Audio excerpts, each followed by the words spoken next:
Sunday ne. uMfundisi uthe kanjena size next week esontweni size nabantu bethu nomndeni nje yabona ihloko nabangani zokumnandi lakho futhi uzokuphekela nanenyama ke Sunday. Sibonga mani phela.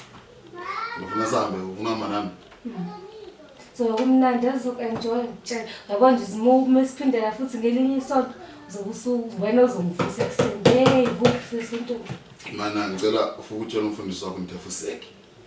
For lokho nje. For manje.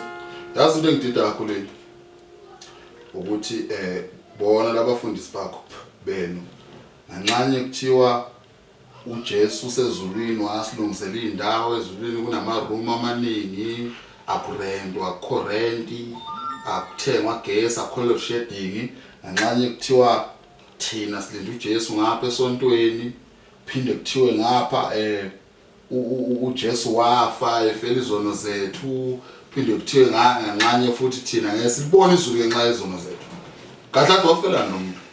Cha uJesu uyasho eBhayibhelini ukuthi singalibe simbuza izinto eziningi thina nje siye esontweni. Mhla wangichazela ke wena ukuthi yonke lemfihli mhla wangixazulula yonke lenkingi ngizoya esontweni. You understand? And le nto ngitshela ukuthi singabuza into eziningi ngamanga ke lawa. Uyabona ukuthi kudlalwa ngani? Ngilapho. Tshela uMfundisi wakho Fuseg. Nawe futhi Fuseg.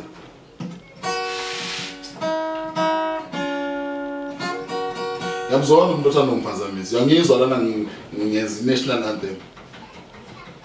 Uship ziyadliwa lana wona ubhizi lana ukhuluma inyoko. Umuntu athanda ukona usuku. So